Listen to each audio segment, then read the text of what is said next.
Welcome back to Just a Dude podcast. Today, we're going to continue our deep dive into the United States founding documents.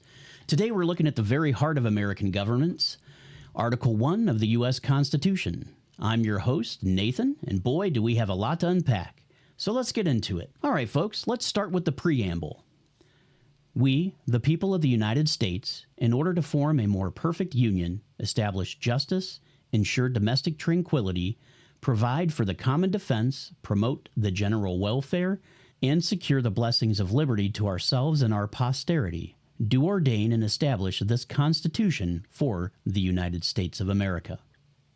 This isn't just fancy language. It's a mission statement for the nation. It outlines why this document exists: to establish justice, ensure peace at home, defend the nation, promote general welfare, and secure liberty for us and our descendants. That's pretty high stakes, right? This is really where it all begins. The preamble sets the tone for what the Constitution aims to achieve.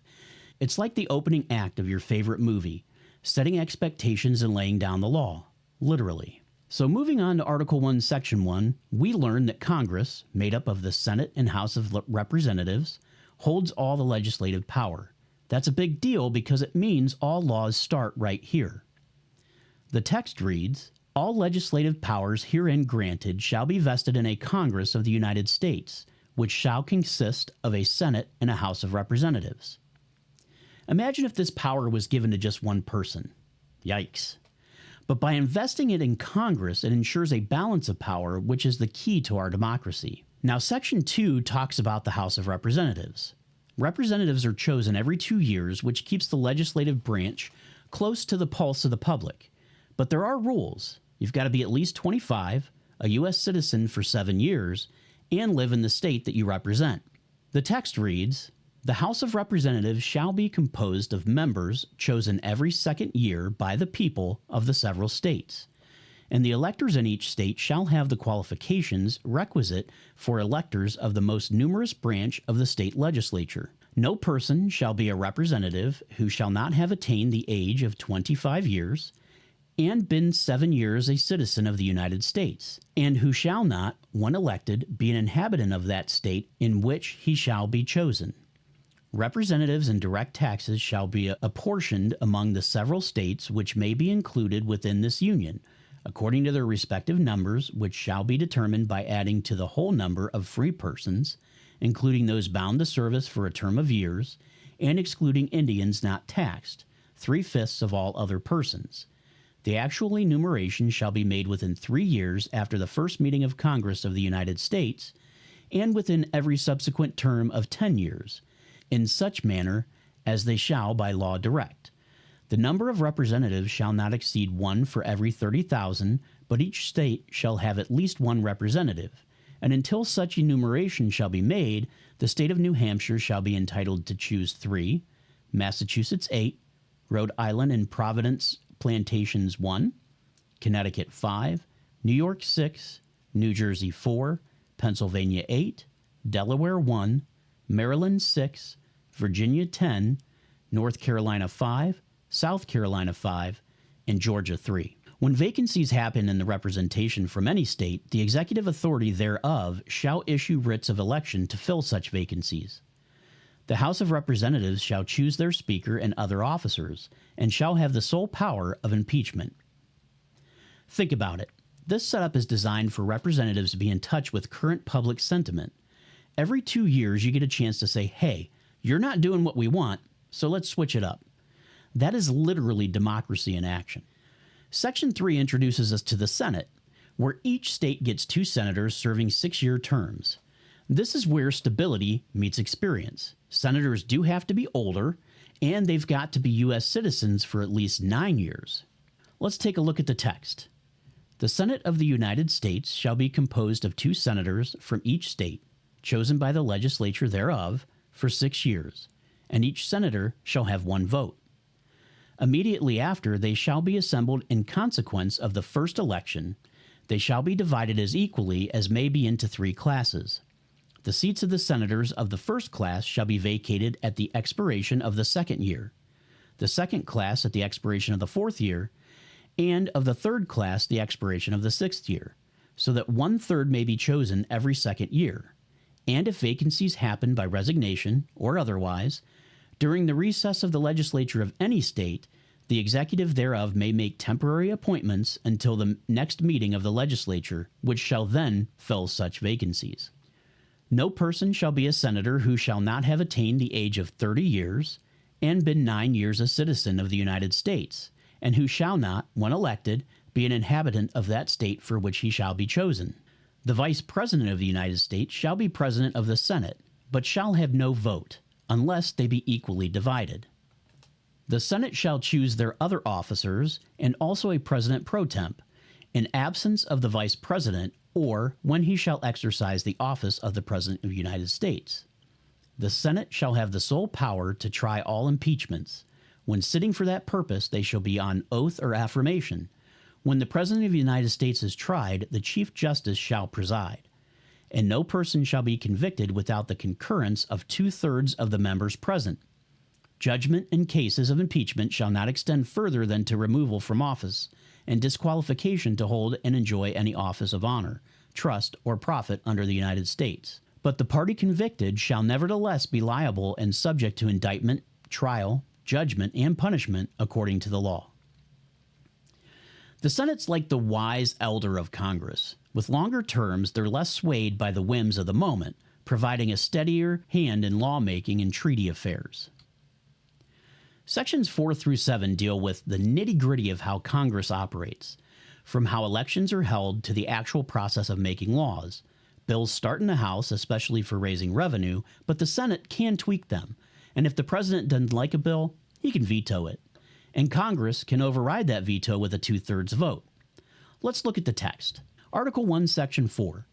The times, places, and manner of holding elections for senators and representatives shall be prescribed in each state by the legislature thereof.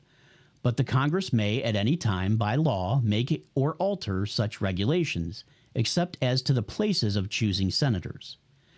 The Congress shall assemble at least once in every year, and such meeting shall be on the first Monday in December, unless they shall by law appoint a different day. Article 1, Section 5. Each House shall be the judge of the elections, returns and qualifications of its own members, and a majority of each shall constitute a quorum to do business, but a smaller number may adjourn from day to day and may be authorized to compel the attendance of absent members, in such manner and under such penalties as each House may provide. Each House may determine the rules of its proceedings, punish its members for disorderly behavior, and, with the concurrence of 2/3, expel a member. Each House shall keep a journal of its proceedings, and from time to time publish the same, excepting such parts as may, in their judgment, require secrecy. And the yeas and nays of the members of either House on any question shall, at the desire of 1/5 of those present, be entered into the journal. Neither House, during session of Congress, shall, without consent of the other, adjourn for more than 3 days, nor to any other place than that in which the 2 houses shall be sitting. Article 1, Section 6. The senators and representatives shall receive a compensation for their services, to be ascertained by law and paid out of the Treasury of the United States. They shall in all cases, except treason, felony, and breach of the peace, be privileged from arrest during the attendance at the session of their representative houses, and in going to and returning from the same. And for any speech or debate in either house, they shall not be questioned in any other place. No senator or representative shall, during the time for which he was elected, be appointed to any civil office under the authority of the United States, which shall have been created, or the emoluments whereof shall have been increased during such time. And no person holding any office under the United States shall be a member of either house during the continuance in office. Article 1, Section 7. All bills for raising revenue shall originate in the House of Representatives, but the Senate may propose or concur with amendments as on other bills. Every bill which shall have passed the House of Representatives and the Senate shall, before it become law, be presented to the President of the United States.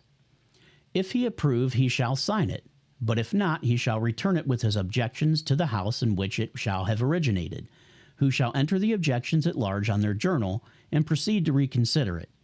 If after such reconsideration 2/3 of that House shall agree to pass the bill, it shall be sent, together with the objections, to the other House, by which it shall likewise be reconsidered, and if approved by 2/3 of that House, it shall become a law. But in all such cases, the votes of both Houses shall be determined by yeas and nays, and the names of the persons voting for and against the bill shall be entered on the journal of each House respectively. If any bill shall not be returned by the President within 10 days, Sundays excepted, after it shall have been presented to him, the same shall be a law, in like manner as if he had signed it, unless the Congress by their adjournment prevents its return, in which case it shall not be law. Every order, resolution, or vote to which the concurrence of the Senate and House of Representatives may be necessary, except on a question of adjournment, shall be presented to the President of the United States, and before the same shall take effect, shall be approved by him, or being disapproved by him, shall be repassed by 2/3 of the Senate and House of Representatives, according to the rules and limitation prescribed in the case of a bill. This is where the rubber really meets the road. It's not just about having the power, it's about how you use it. The checks and balances here are crucial, preventing any one branch from becoming too powerful. Lastly, Sections 8 through 10 outline Congress's powers and limitations. From taxing to declaring war to regulating commerce, Congress has a lot on its plate. But there are also things they can't do, like passing bills of attainder or ex post facto laws, which protect us from retroactive punishment. Article 1, Section 8 reads, "The Congress shall have power to lay and collect taxes, duties, imposts, and excises to pay the debts and provide for the common defense and general welfare of the United States. But all duties, imposts, and excises shall be uniform throughout the United States. To borrow money on the credit of the United States, to regulate commerce with foreign nations and among the several states and with the Indian tribes, to establish a uniform rule of naturalization and uniform laws on the subject of bankruptcies throughout the United States, to coin money, regulate the value thereof, and of foreign coin, and fix the standard of weights and measures, to provide for the punishment of counterfeiting, the securities and current coin of the United States, to establish post offices and post roads, to promote the progress of science and useful arts by securing for limited times to authors and inventors the exclusive rights to their respective writings and discoveries, to constitute tribunals inferior to the Supreme Court,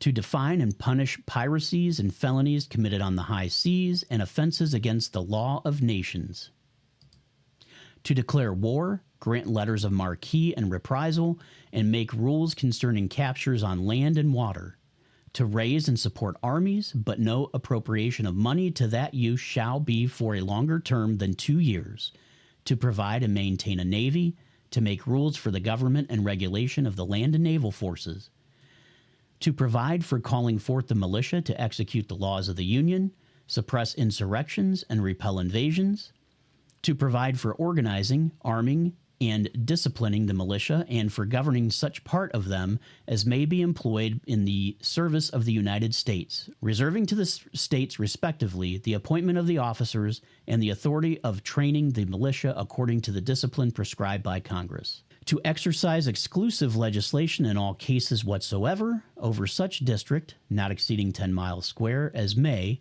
by secession of particular states, and the acceptance of Congress, become the seat of government of the United States, and to exercise like authority over all places purchased by the consent of the legislature of the state in which the same shall be, for the erection of forts, magazines, arsenals, dockyards, and other needful buildings, and to make all laws which shall be necessary and proper for carrying into execution the foregoing powers and all other powers vested by this Constitution in the government of the United States or in any department or officer thereof. Moving on to Article 1, Section 9, this reads, "The migration or importation of such persons as any of the states now existing shall think proper to admit shall not be prohibited by the Congress prior to the year 1808, but a tax or duty may be imposed on such importation not exceeding $10 for each person. The privilege of the writ of habeas corpus shall not be suspended unless when in cases of rebellion or invasion the public safety may require it. No bill or attainder or ex post facto law shall be passed. No capitation or other direct tax shall be laid unless in proportion to the census of enumeration herein before directed to be taken. No tax or duty shall be laid on articles exported from any state. No preference shall be given by any regulation of commerce or revenue to the ports of one state over those of another, nor shall vessels bound to or from one state be obliged to enter, clear, or pay duties in another. No money shall be drawn from the Treasury, but in consequence of apparations made by law, and a regular statement and account of the receipts and expenditures of all public money shall be published from time to time. No title of nobility shall be granted by the United States, and no person holding any office of profit or trust under them shall, without consent of the Congress, accept of any present, emolument, office, or title of any kind whatsoever from a king, prince, or foreign state."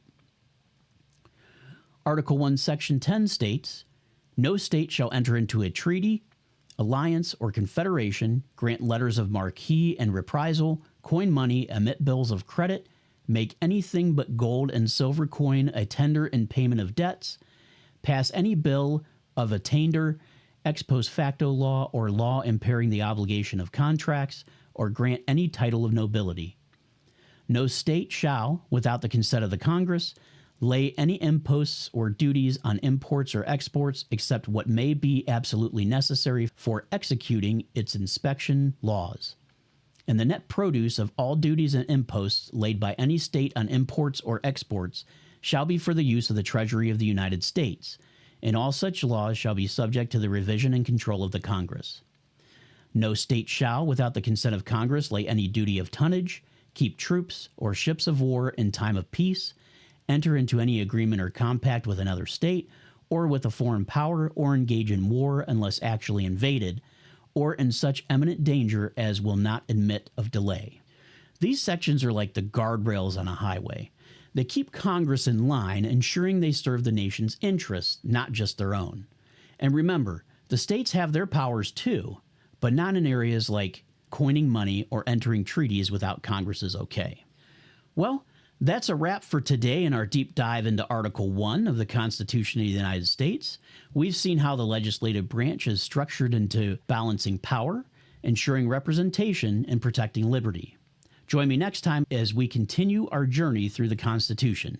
Until then, keep questioning, keep learning, and stay engaged. I'm Nathan, signing off from Just a Dude Podcast.